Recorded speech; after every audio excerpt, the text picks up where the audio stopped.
আসসালামু আলাইকুম রহমতুল্লাহ।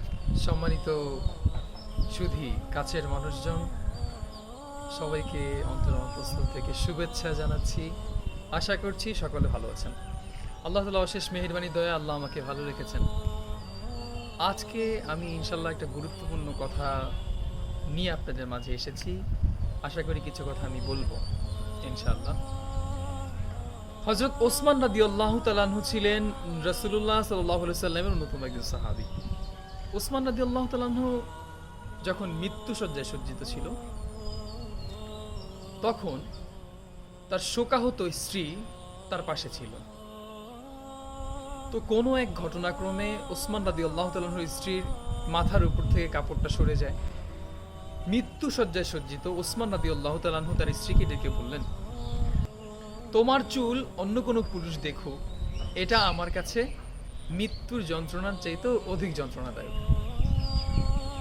একটা হাদিস আমাদেরকে খুব গুরুত্বপূর্ণ একটা বার্তা দেয়, যেখানে রাসূল সাল্লাল্লাহু আলাইহি সাল্লাম বলেছেন যে আমার সুন্নতের পর যদি তোমরা কোনো সুন্নতকে মেনে চলো, তাহলে সেটা হচ্ছে আমার সাহাবাদের।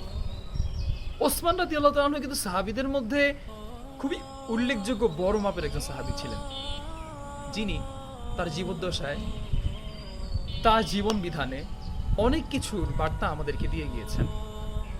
আমরা ওসমান রাদিয়াল্লাহু তাআলা আনহু এই জীবনী থেকে, এই ছোট্ট একটা হাদিস থেকে কি জানতে পারলাম এটাই, যে বর্তমানে আমরা ভাইরাল হওয়ার নাম করে যে একটা বিষয় আমাদের মাঝে এখন ঘরে ঘরেই প্রচারিত হয়ে যাচ্ছে, কাপল বক্স।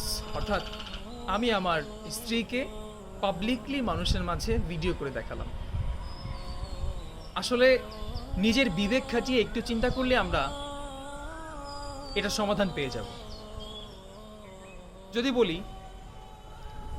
ওমর রাদিয়াল্লাহু তাআলা আনহু, ছোট্ট একটা ঘটনা আপনাদের মাঝে আমি শেয়ার করতে চাই।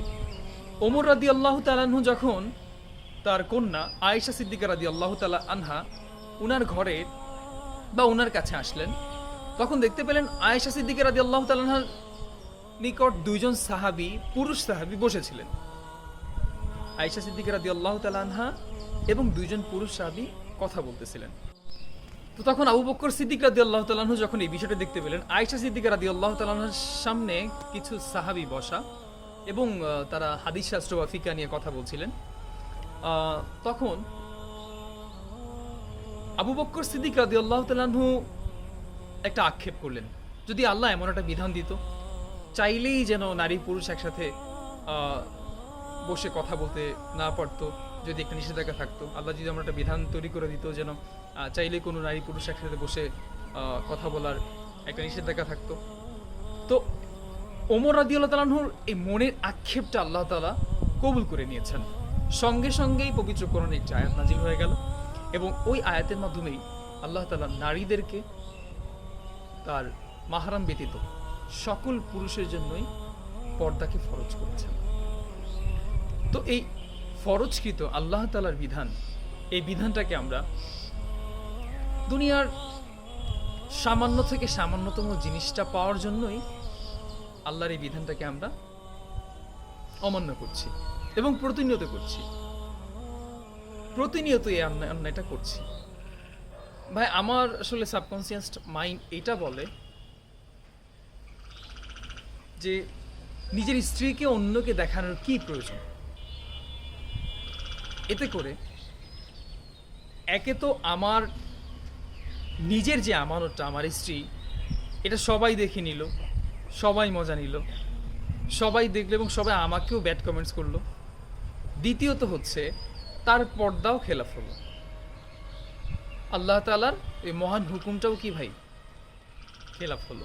তো কাজেই আমরা সকলেই নিজ নিজ জায়গা থেকে চেষ্টা করব আমাদের অধীনস্থ স্ত্রী যারা আছেন তাদের সকলকেই পর্দা রাখার জন্য। শুধুমাত্র স্ত্রী নয়, আমার মাকেও পর্দা রাখার জন্য, আমার বোনকেও পর্দা রাখার জন্য, আবার অধীনস্থ সকলকেই যারা নারী আছেন তাদের প্রত্যেককে পর্দার ব্যাপারে তালকিন করানো, তালিম দেওয়া, তাদেরকে বোঝানো। আসলে এক্স্যাক্টলি দুনিয়ার এই জীবনটাকে ছেড়ে অচিরে আমাদেরকে এই আখেরাতে পাড়ি জমাতে হবে।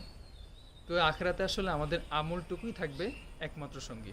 তো কাজে যদি আমরা এই আমলটুকুকে একমাত্র সঙ্গী হিসেবে চাই এবং নিজেকে নেককারদের কাতারে চাই, তাহলে সেই ক্ষেত্রে অবশ্যই আমরা আমাদের অধীনস্থদেরকে পর্দার ব্যবস্থা করবো ইনশাআল্লাহ। আজকের মতো এখানেই বিদায় নিচ্ছি। ওমা তৌফিক ইল্লা বিল্লাহ। আসসালামু আলাইকুম রহমতুল্লাহ।